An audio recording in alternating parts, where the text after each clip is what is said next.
They said the last candle would never go out. But last night it flickered, and now something ancient has begun to wake.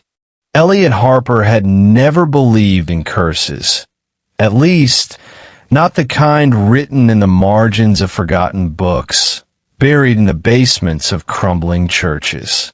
But there was something about the way the old man had whispered the name Church of Bones that made the words settle like frost on his spine.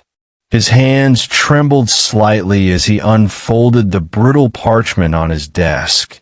The ink nearly faded, but the shape of the place unmistakable. A single candle drawn in charcoal. No flamme, just smoke trailing upward.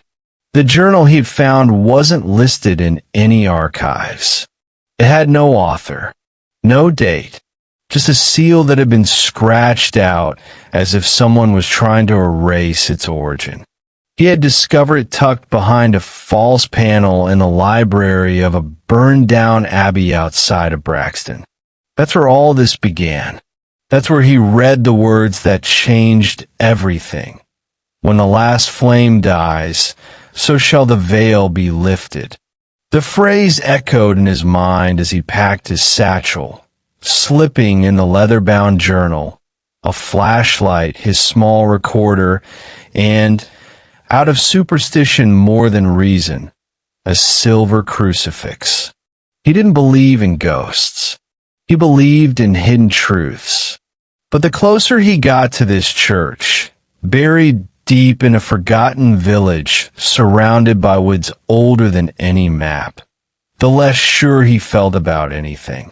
The road to Grayer's Hollow wasn't on any GPS. It didn't even exist on the oldest physical maps. He found it because of a drawing sketched on the last page of the journal, a childlike scrawl of trees bent inward and a single path marked by bones. He drove until the pavement ended, then walked. The forest was silent, too silent. No birds, no wind, just the crunch of leaves underfoot and the uneasy pressure in his chest that grew heavier with every step. After hours of walking, Elliot saw it. The steeple rose like a black nail hammered into the sky. The church looked less like a house of worship and more like a mausoleum. Ivy clung to its walls like veins. Windows were cracked and blackened, and the massive wooden doors bore deep claw-like marks. Above the entrance, carved in Latin, were the words Lux Tenebris Servat. The light guards the darkness. He stepped inside. It was colder than outside, bitterly cold, like the breath of something buried. The pews were shattered, bones laid neatly along the aisles, skulls, ribs, femurs, all arranged in symmetrical, unsettling designs. The altar was covered in dust, but the air didn't feel abandoned. It felt like someone or something had just left. And then he saw it. At the very center of the room, surrounded by a ring of salt and bone fragments, stood a single iron candlestick, and atop it, the candle. It was still burning, but the flame, it wasn't steady. It flickered. Elliot didn't move for nearly a full minute. He simply stared at the candle, its flame dancing without wind, alive without fuel, burning in absolute silence. Something primal in him warned not to step closer, but curiosity had always been stronger than fear. He took one cautious step forward. The boards beneath his feet groaned like something exhaling beneath him. As he approached, the temperature dropped further. His breath turned to mist in the air. It wasn't just cold, it was ancient, a kind of cold that wrapped itself around the bones, whispering through the marrow, reminding you that warmth was only ever borrowed. The ring of salt and bone around the candle was precise, obsessive, like a ritual performed hundreds of times. He wondered who had drawn it. He wondered where they were now. He knelt carefully at the edge of the circle. The candle itself was thick, made of something dark, maybe not wax at all. The wick was black. Elliot spun around. The church was sealed. The candle hadn't gone out, but it sputtered like it was choking. And in that single unstable moment, he heard something shift above him in the rafters. A dragging sound. A low, scraping pull across old wood. He backed away from the circle, shining his flashlight upward. Nothing. Only dust and bone lattice. But the sound came again, this time from the far end of the pews. Slow footsteps, uneven, like someone who had forgotten how to walk. He called out, but his voice died too fast, swallowed by the walls. Then came the whisper, a single word carried on no breath. Return. Elliot froze. His flashlight began to flicker. The flame of the candle rose sharply, casting wild shadows. And in those shadows, he saw something forming near the altar. A figure, made not of flesh but of bone. Bones wrapped in cloth, stitched by time, with empty sockets that turned to face him. It stood still, watching, waiting. The recorder clicked, and the whisper came again. Return the light. Elliot didn't blink. He couldn't. The figure stood only a few feet from the altar now, its bones yellowed with age, cracked in places, wrapped in tattered priestly robes that seemed to drip shadows rather than fabric. Its hands, long and skeletal, hung unnaturally at its sides, fingers twitching like broken metronomes. But its head, its skull slowly tilted toward the flame, as if in reverence. The candle flared again. Elliot felt a surge of heat, not from the flame, but from inside his chest, like something waking up within him. A pressure beneath his ribs. Something ancient recognizing something else. He staggered backward, knocking over a pile of femurs arranged like a broken xylophone. The crash echoed far longer than it should have, like the walls themselves repeated it over and over again. Then the figure stepped over the salt line. The candle did not extinguish. The rules had changed. He turned to run, but the doors, solid and heavy, refused to budge. He threw his shoulder against them. Again and again, but it was like pressing against the cold stone of a grave. From behind, he heard the creaking floorboards. Closer, slower, intentional. Elliot turned to face it, breath ragged. "Why are you here?" the voice asked. Not from the figure, but from the flame itself. The room pulsed. It wasn't a question. It was a challenge. He held up the journal, shouting, "I came for answers. I came to understand." The flame thinned, stretching high, nearly touching the rafters, and in its light he saw them. Dozens of figures, bone-white, faceless, lining the pews like a congregation. Silent, watching, waiting. The recorder on the floor whined with distortion, a garbled mess of voices layered over one another, screaming beneath the static. Then silence. One voice rose above all. "The light is not yours." And then the candle screamed. There's no other word for it. It let out a sound like 1,000 souls being pulled through a keyhole. Elliot dropped to his knees, clutching his ears. The bones around him rattled. The air convulsed. And above all, the flame turned black. Not out, just black. And in the void of that light, the figures moved. Not walking, gliding. Their heads turning slowly toward him in perfect unison. And in that moment, Elliot understood one thing with horrifying clarity. The candle was not keeping something locked away. It was keeping something in. Elliot couldn't feel his legs anymore. His breath came in short, panicked bursts, fogging the frigid air around his face. The black flame stood impossibly tall now, no longer flickering, but swaying like a living thing, casting no light, and yet somehow illuminating everything.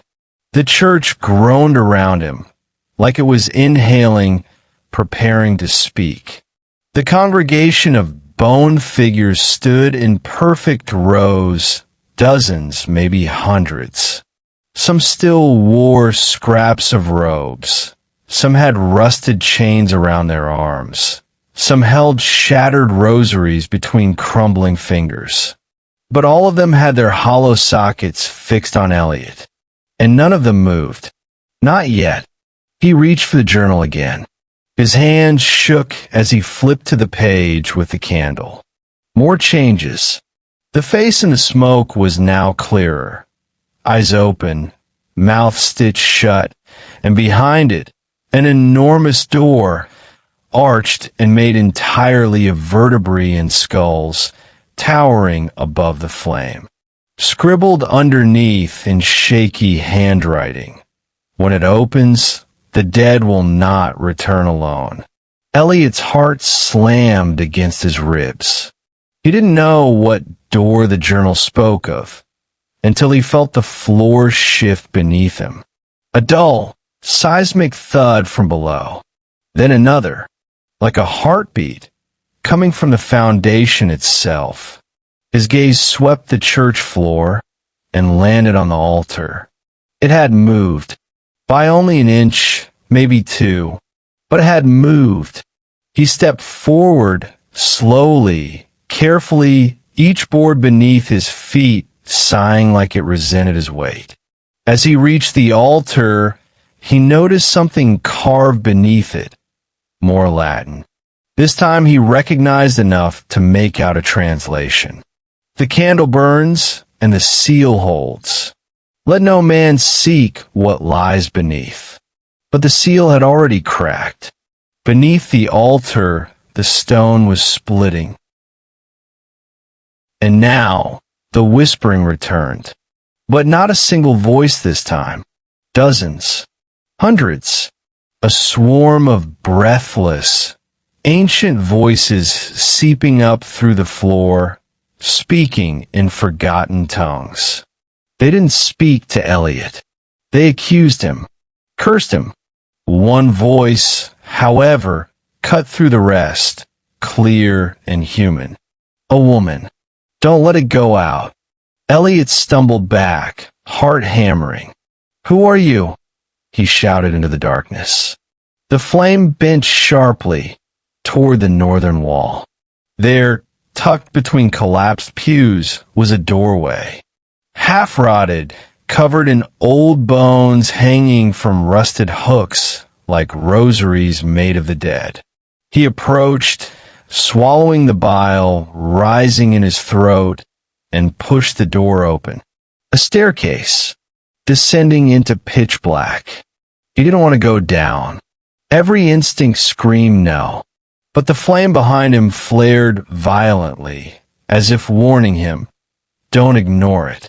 So he stepped into the dark, the air growing colder with every step, the candlelight above shrinking behind him.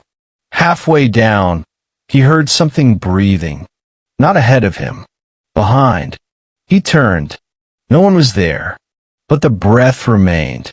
He reached the bottom, a chamber, and in the middle, floating inches above the ground, another candle, unlit, and beneath it, carved into the floor, was a circle of symbols.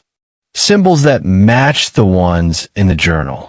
And at the center, what looked like a keyhole, but no key. And then it clicked in his mind.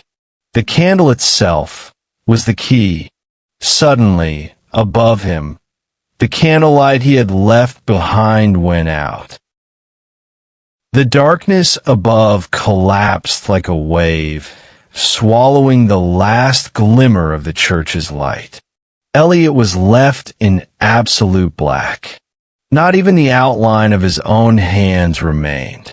The silence that followed was worse, too pure, too complete, like even the air had stopped existing. He reached instinctively for his flashlight. Dead. His phone. Dead. The recorder. Silent. And then the breathing started again. This time closer, but not human. It had a rasp, a broken rhythm, as if lungs long decayed still tried to remember the act. Elliot backed into the chamber, his hands brushing along the stone walls, searching for anything to anchor him. The candle in the center still floated, unlit, suspended in the air above the keyhole. It called to him, not through sound, but a magnetic pull in his chest, like something inside him recognized it. His hand hovered toward it, and as his fingers touched the base of the candle, something spoke directly into his head. A voice, deep, hollow, not male or female, inside his skull. You carry the breath of the last keeper. You are the lock, and the flame is the door. Elliot yanked his hand back, stumbling. No, I don't understand. I didn't ask for this. The voice responded instantly. But you came. You found the book. You broke the salt. You let it flicker. A chill passed through his bones.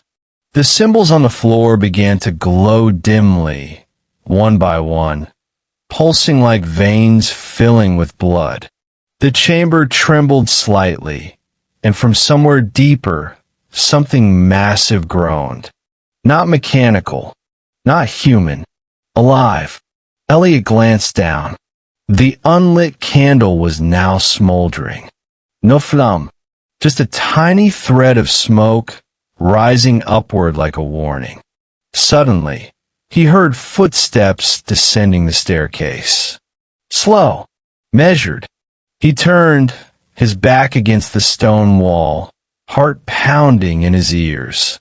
A figure emerged from the dark, dressed in a modern coat, water dripping from the sleeves, his face partially hidden beneath a hood.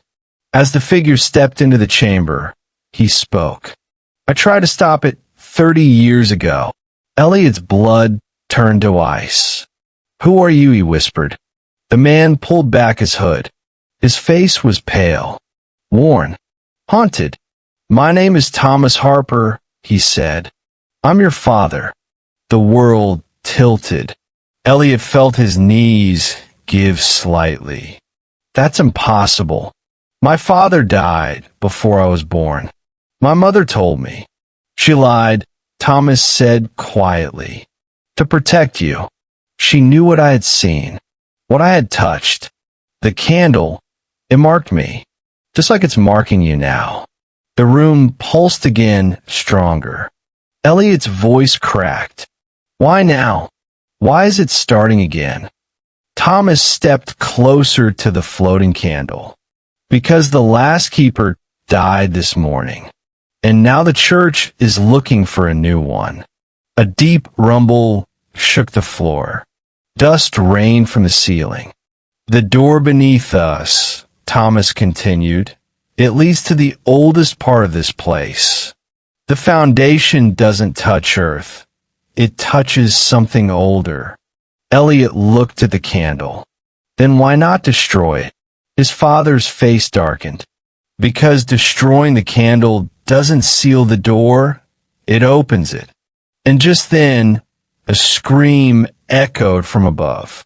Not one voice, hundreds, and the bone congregation had begun to move. Elliot didn't remember dropping to his knees. One moment he was staring at his father's pale, broken face, and the next, the stone floor was pressing cold against his skin. His lungs felt hollow.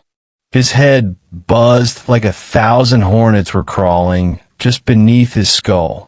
His father, Thomas Harper, was supposed to be a name on a gravestone, not a man breathing in the darkness, speaking in riddles beside a floating, cursed candle.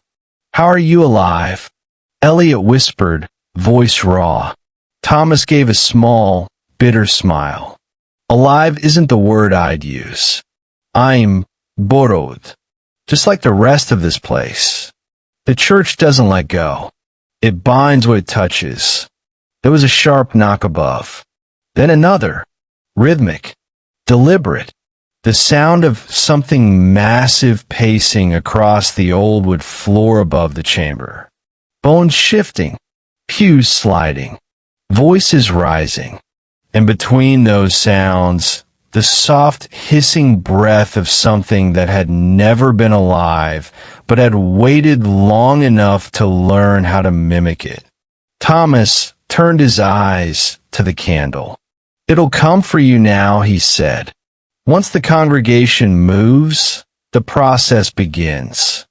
It's always been this way. The candle chooses, the church prepares, and the new keeper either accepts their role or dies screaming." Elliot stood, fists clenched. "I didn't come here to be a part of anything. I came to study it, record it, understand it." Thomas's voice rose, sharp. "You entered it. That was enough. The moment your shadow touched the door, it knew you. And the blood it carried inside you, it recognized its own. You were born into this, Elliot. The moment I failed to extinguish the flame, I passed it to you." The smoldering candle cracked audibly. A fracture ran down its center, and with it came the first scream from below, not from above, from beneath the stone floor. A scream like something had been trapped in silence for centuries and finally remembered how to cry. Thomas grabbed Elliot's shoulder. "We don't have time. There's something I need to show you." He crossed the glowing circle of symbols, pressing his hand to the far wall. The stone rippled like water, then slid open, revealing a narrow passage carved in bone. Not stone, not wood, bone. The walls were ribbed, organic, breathing. Elliot stepped inside with him, heart hammering, feeling the soft vibration under his boots, like something massive was shifting in its sleep just beneath his feet. "The church wasn't built here by accident," Thomas said as they moved. "This spot, this exact location, is a seal, a plug, and the candle is the pin keeping it locked." "Locked from what?" Elliot asked. Thomas didn't answer. Instead, he stopped at the end of the corridor, where a chamber opened, larger than the one before, spherical and impossibly old. Bones coated the walls like scales, and at the center of it all stood a statue. But it wasn't a statue. It breathed.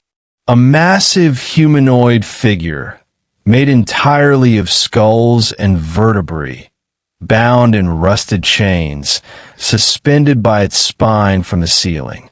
It was asleep, but its eye sockets leaked smoke. Its mouth was sewn shut with gold wire. Elliot's mouth went dry. "What is that?" he choked out. Thomas looked at it with both fear and reverence. "That is the first preacher, the one who built this church, the one who found the flame. He opened the door once, and this is what he became, The statue twitched. Chains groaned, and the candle back in the upper chamber relit itself. The candle's flame burst to life without warning. No match, no spark, no touch. Just ignition. Pure, deliberate ignition. Elliot felt the heat of it even here, deep in the bowels of the church, where time itself seemed to bend. The chains above them creaked sharply as the great bound figure twitched again, its stitched mouth oozing thin tendrils of smoke. It wasn't waking, not yet, but it was listening. Thomas backed away, his voice suddenly thin. We shouldn't be down here anymore. When the candle lights on its own, it means it's no longer waiting for a choice. It's preparing to take one. Elliot didn't understand half of what his father was saying, but instinct screamed that they needed to move. Now, the air had changed. It was heavier, wet with rot and something like static. Like the air just before a lightning strike. Except this bolt wasn't from the sky. It was from beneath. As they turned back toward the corridor, Elliot heard a sound that stopped him cold. Footsteps, coming from a tunnel behind them. Not the soft, dragging kind from earlier. These were clean, sharp, measured. Boots. Someone else was in the church. Then a voice. Female. I told you not to let it go out. Elliot froze. Thomas whispered, No, it can't be. The woman stepped into the corridor's edge. Her face was half lit by the glow of the bone-veined walls, but Elliot recognized her immediately. It was the same face from the journal, the woman in the smoke. Her eyes glowed faintly with a dull white fire, and her skin bore the cracked patterns of someone who'd been scorched and frozen 1,000 times over. She wore a black cloak, old and full of ash, and from her neck hung a small iron key on a chain. Who are you? Elliot asked. She looked at him with sadness. I was the last keeper before your father. Thomas whispered, Anna.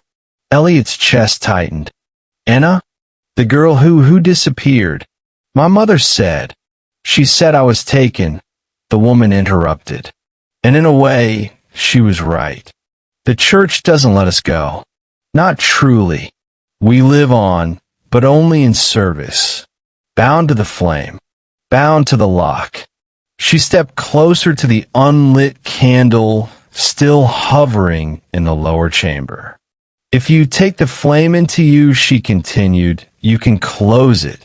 Seal the breach for another generation. But if you hesitate, if you run, it will choose another way. A darker way. Thomas raised a hand. No, he's not ready. Anna turned to him, and something ancient passed between them, like ghosts trading memories. None of us were. Suddenly, the bound figure in the chains gave a full-body jolt and opened its eyes, hollow sockets lit with fireless light. Its mouth didn't open, but a voice tore through the chamber all the same, thunderous and thick like soil, crumbling after centuries of stillness. The gate breaks. Then came the rumble, not from the church, from below it. The entire floor cracked down the center, and a smell hit Elliot so vile, so ancient, it made his vision blur. Burnt skin, wet bone, something alive and rotting at the same time. The walls of the corridor began to twist, not metaphorically, physically. The bones shifted, faces formed, eyes opened. Thomas shouted, It's too late. Anna turned to Elliot, voice urgent now. Take the candle. Now, or we'll climb out. Elliot reached. The candle felt like it weighed nothing and everything at once. and the moment his fingers wrapped around it, he saw a flash of another world. Fire, bones, cities torn to ash, and a door, so massive it blacked out the sun, standing wide open in a screaming sky. And from it, something stepped through. Elliot screamed, but the sound never made it past his lips. The vision was everywhere, inside his eyes, his skull, his very breath. He was no longer in the church, no longer standing on stone and surrounded by bone. He was in a place far beyond time, far beyond earth, a place that existed in the cracks between worlds. Black skies swirled with fire, rivers of ash choked the air, and the door, stood open like the mouth of a dead god, yawning wide enough to swallow mountains. It was made of bone, endless shifting bone, skulls layered into skulls, fingers reaching out, pulling inward, and through it came a shape, no true form, just absence, a living shadow, crawling on limbs that shouldn't exist. It didn't walk. It unfolded, stretching itself across the burning horizon, leaving rot and silence in its wake. And behind it, others, thousands, a tide of the dead and the forgotten, pulled free from time itself. Some screamed, some laughed, most were silent, their faces twisted not in pain, but relief, because for them, the door meant release. And then the flame in Elliot's hand roared. Reality snapped back. He was back in the chamber, back in the church, on his knees, breathing, sweating, bleeding from the nose. Thomas was crouched beside him, eyes wide with terror. "What did it show you?" he asked, already knowing he didn't want the answer. Elliot looked at the candle in his hand. It was fully lit now, but the flame wasn't fire. It was memory. It flickered with screams. It whispered with names he didn't know, but suddenly remembered. It pulsed like a heart, syncing with his own. "I saw the other side," he said quietly. "The door, it's open, or starting to be." Anna stepped forward, her face grim. "Then we're out of time."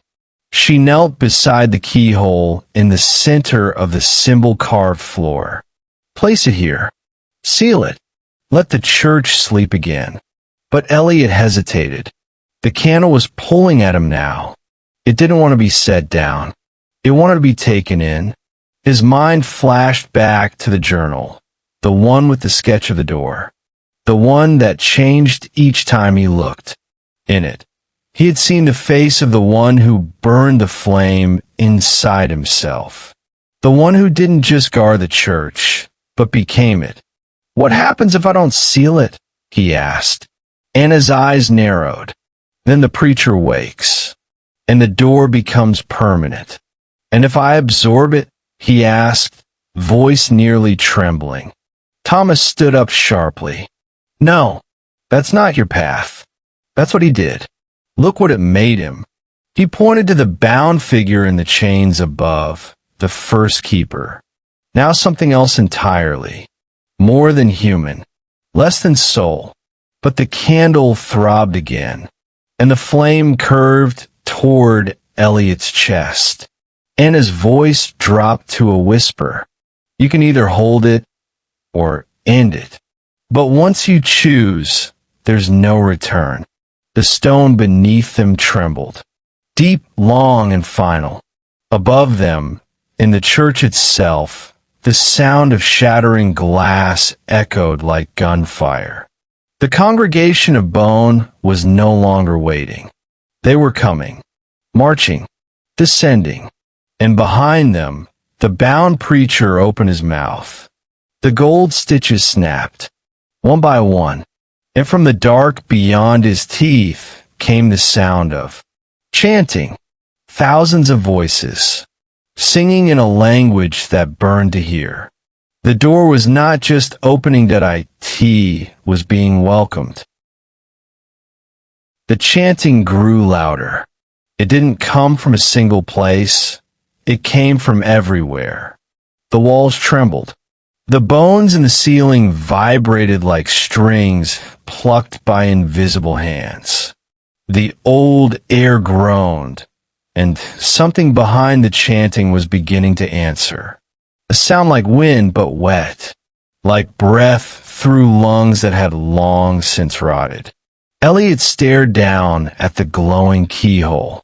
The symbols carved around it now pulsed in rhythm with his heartbeat. His hands trembled, slick with sweat, blood smeared across his fingertips. The candle burned steady now, no longer flickering, no longer unsure. It was ready. Anna watched him carefully, the echo of centuries in her eyes. There isn't much time left. Thomas's voice came next, sharper, more desperate. Elliot, listen to me. I saw what happens when you give it a place inside you. You lose pieces. Slowly at first, your memories, your sense of self. The church doesn't just keep the gate locked. It feeds on the keeper. That's the price. You'll forget who you are, who you were. You'll survive, yes, but you won't live. Elliot didn't respond. He was still staring at the flame, and the flame stared back.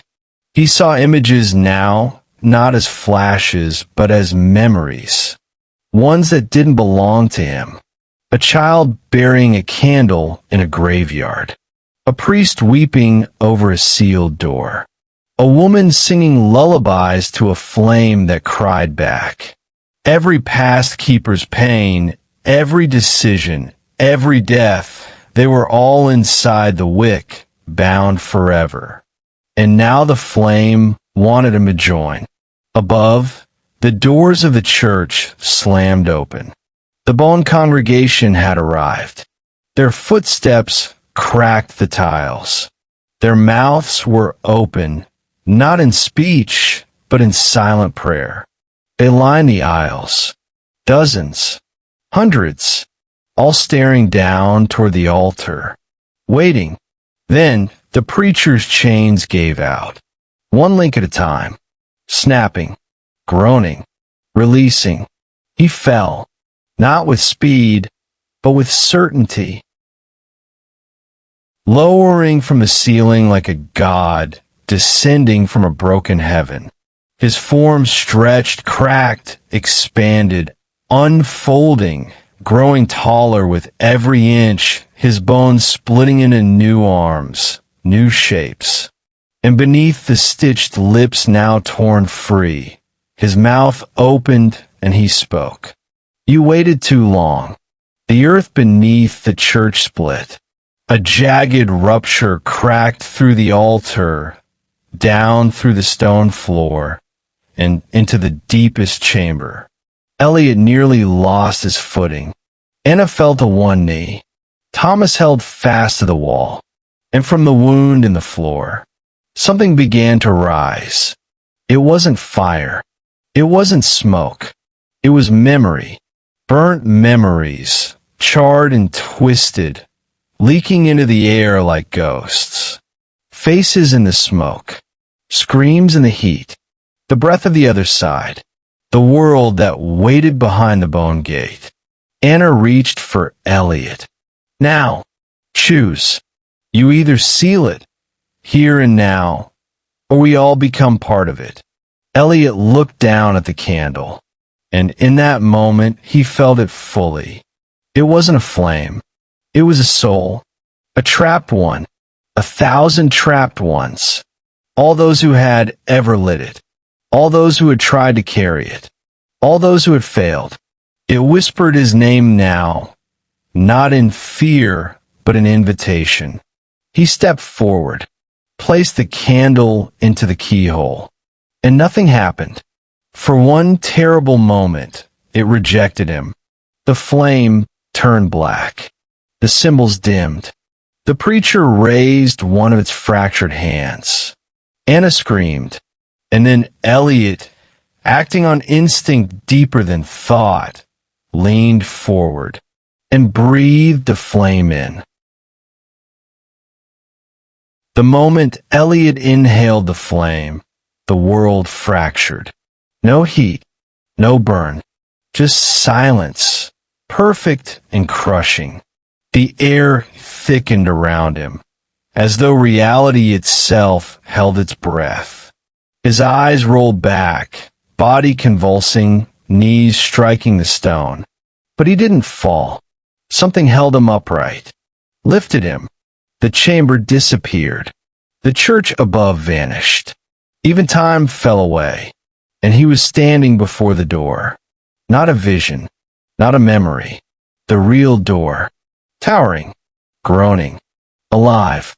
Its surface writhed with shapes, figures trying to crawl out, some try to claw back in, screaming, pleading, reaching, and yet, through all the chaos, the door remained closed by one small thing.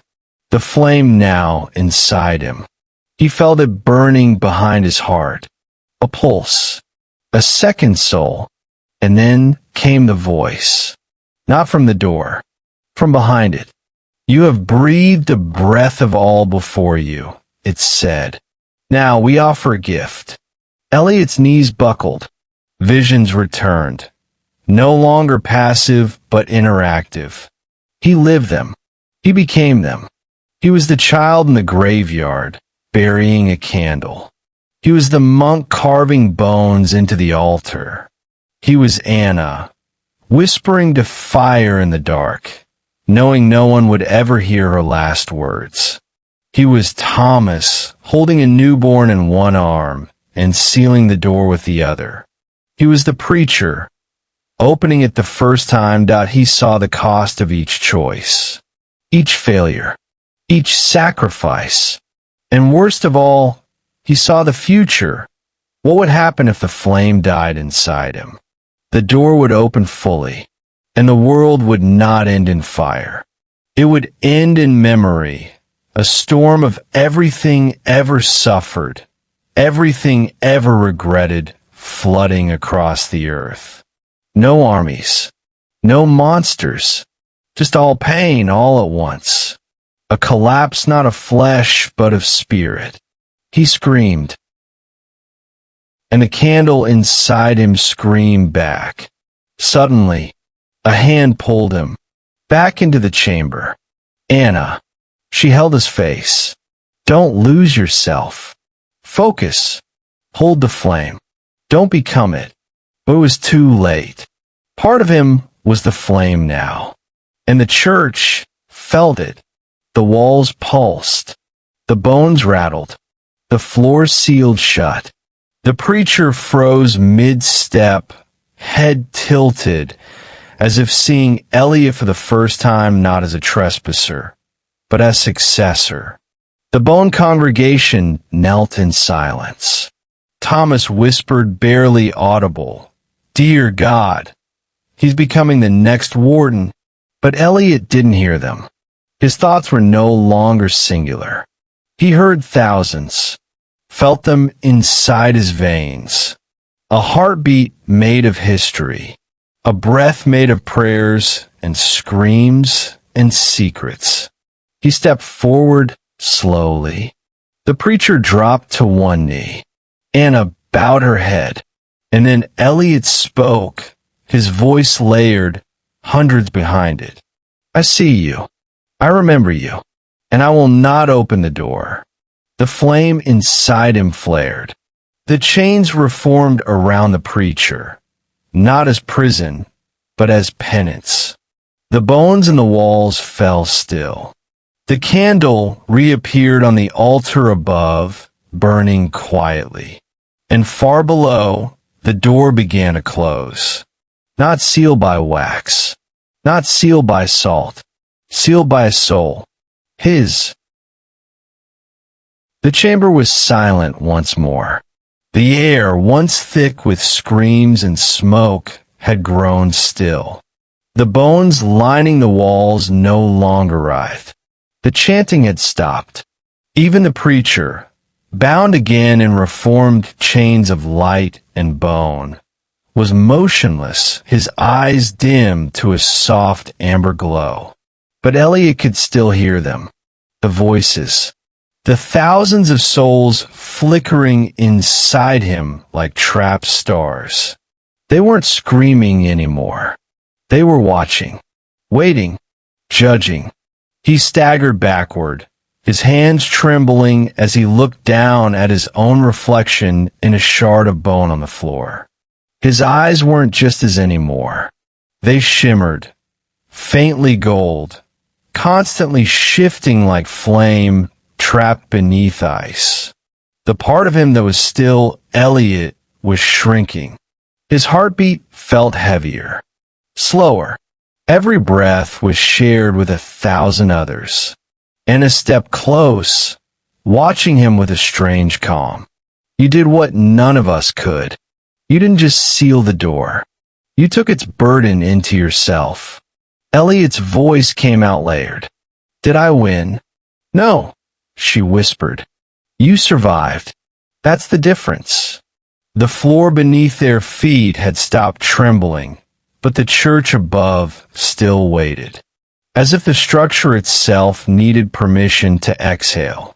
The silence was deep, oppressive, not peaceful, obedient. Thomas walked to him, his face both proud and broken. It won't let you go now. The flame is inside you, and the church answers to the flame. Wherever you go, it will follow. I don't want this, Elliot said. I didn't ask for any of it. Thomas nodded. None of us did. A distant bell rang overhead. Once, twice, then silence. Anna turned her eyes upward. It's resetting. The old rhythm returning. Elliot looked toward the spiral stair leading back to the surface. What happens if I leave? You can't, Anna said gently. Not fully.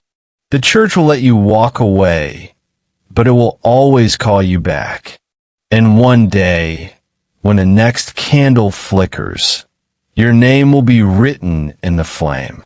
A long pause. Then Thomas added, unless. Elliot turned. Unless, he asked. Thomas hesitated. Unless you go deeper. The air chilled. Anna's eyes widened. You can't ask that of him. But Thomas didn't back down. He already carries the flame. He's already lost his old name. If he chooses to go deeper, into the vault of embers, he could find the root, the true source, and maybe in it forever. Anna's voice cracked, or he'll be lost, like the first preacher, or worse, become something no soul can pull back from. Elliot said nothing for a long time. His heart thudded slow, heavy, like the ticking of a clock inside stone. The choice was his. Walk away, live haunted, or go deeper and never return. He turned toward the wall behind the chained preacher. There, barely visible, was another door. Not bone, not stone, but ash.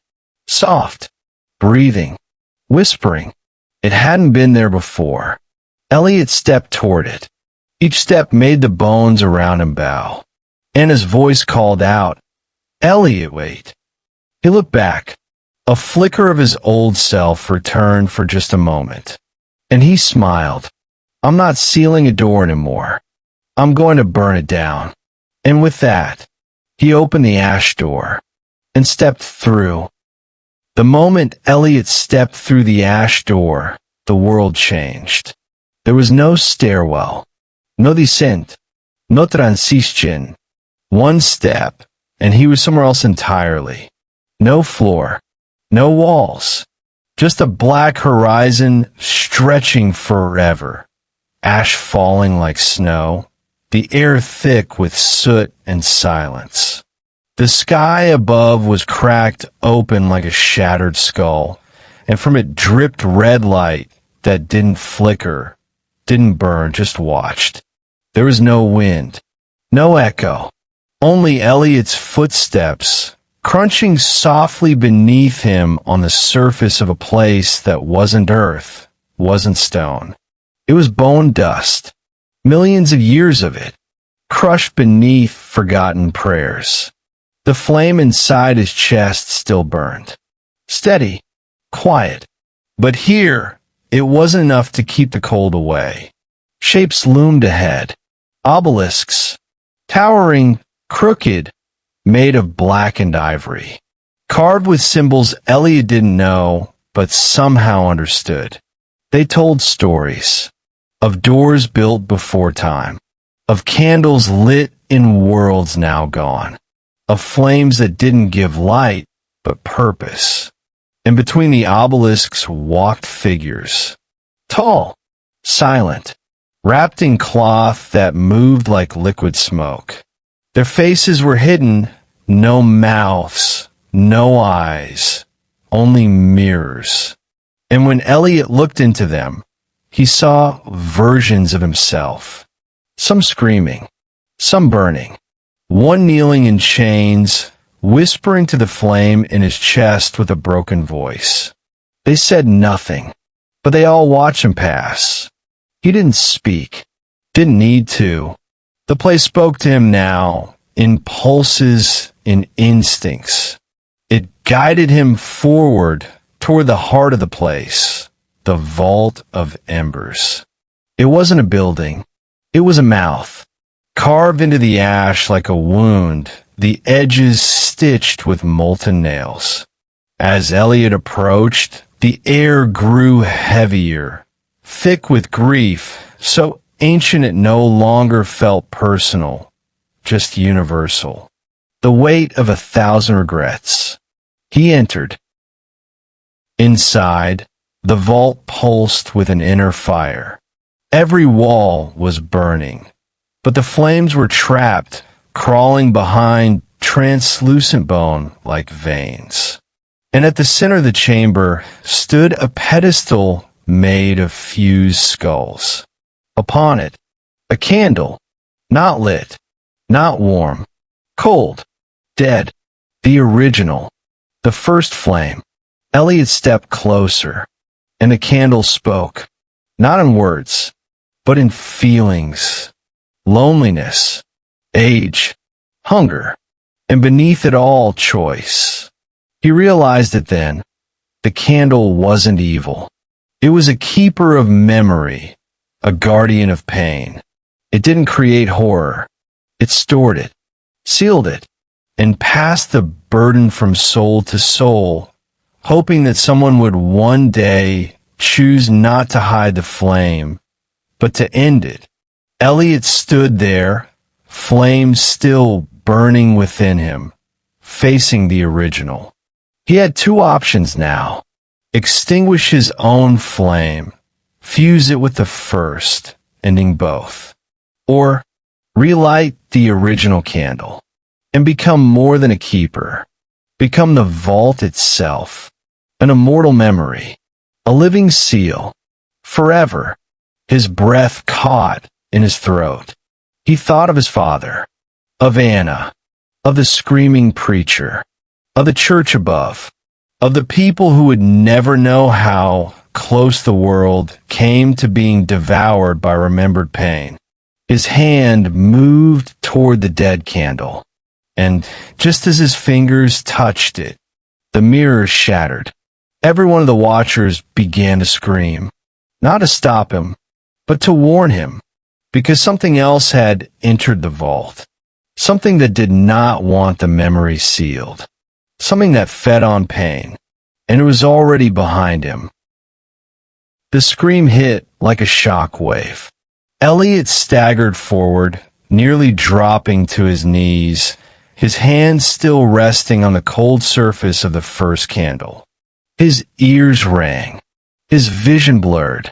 The watchers, those mirror-faced beings, began to shatter one by one. Each scream was a soul bursting. Each shard held a different version of him, burning, rotting, failing. And behind him, something moved. Slow, deliberate. It wasn't rushing, because it didn't need to. Elliot turned and saw it. The unseen, not a demon, not a ghost, a being of forgotten pain. Shaped like a man, but hollow, its body formed of torn confessions, its fingers made of quills, dripping ink that sizzled where it fell. Its face was a black parchment, blank, but shifting constantly with names being written, then scratched out. It had no mouth, but it spoke, in Elliot's voice. I was the memory that was left behind. I was the scream buried so deep, no keeper dared light me. I am the door you forgot to lock. The flame inside Elliot's chest flickered. The unseen took a step forward, and the entire vault dimmed. The first candle pulsed beneath Elliot's hand. Desperate, afraid, Elliot tried to stand, but his legs failed him.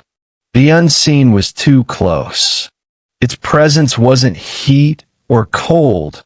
It was regret. Weaponized, alive.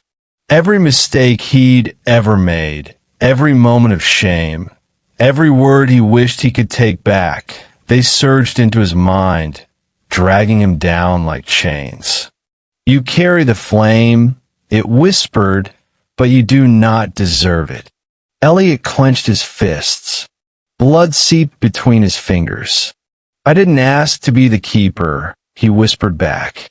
The unseen leaned in, its featureless face inches from his own.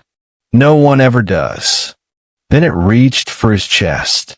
The flame inside him screamed. Elliot let it.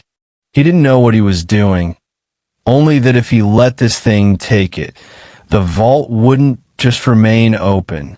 It would become permanent. So instead of running, he drove his hand into the first candle and lit it with his own soul. The reaction was instant. A thunderclap of memory exploded outward. The watchers were formed in fire. The vault turned red, and the unseen howled, its form unraveling like torn pages in a hurricane. It clawed at the light, at the symbols, at Elliot's flame. But it couldn't hold, because the first candle was no longer dead. It was burning with everything. Every soul that had kept the door sealed. Every flame ever past. Every voice that had screamed and whispered and prayed for someone to finish it. And now Elliot was no longer just a keeper. He was the last one. He stood, body smoking, eyes burning gold. The unseen shrank, collapsing under the weight of remembrance. You are not forgotten, Elliot said. And with that, he stepped forward and embraced it. The unseen vanished, absorbed, dissolved, taken, and the flame inside Elliot exploded, but not outward, inward. The vault shook, the sky cracked, and far above, the Church of Bones let out a long, echoing breath. The door had been sealed forever. Above the church, the morning broke, pale, cold, silent. The old stones stood still, wrapped in moss and bone, their breath long exhaled. The cracked stained glass windows let in gray light, and the pews, those twisted seats of skulls and rib, had fallen still. The congregation of bone was no more. No movement, no chanting, no flamme, just dust. Where the altar once stood, only a shallow basin remained, and in it one object, a single, extinguished candle. Its wax was black, its wick split, its surface etched with the faintest impression of a handprint, a final memory scorched into silence. Anna stood at the edge of the church, watching it. She didn't move, didn't breathe, only listened. Thomas appeared behind her, older somehow. Not in age, but in weight. His shoulders carried something that would never lift again. He did it, he said. Anna nodded. Yes. He closed it. Yes. They stood in silence for a long time. The wind moved through the ruined roof, carrying ash like snowflakes. Peaceful, almost beautiful, and yet not empty, because the church had not vanished. It had changed. Down beneath, the vault of embers was no longer open, no longer breathing. It was buried in flame, sealed not with chains or symbols, but with a name. Elliot Harper. His memory now lit the dark, not just to hold it back, but to remind the world it once existed. Because some horrors, once forgotten, become far more dangerous. And Elliot understood that. He was gone, body, soul, name, but his flame still flickered somewhere between time and silence. A voice, a whisper, a warning, that one day, when memory fades again, when silence becomes too loud, and someone, curious and brave, walks through a door that should have stayed sealed, they'll find it. The church will awaken, and a candle will flicker again at the end.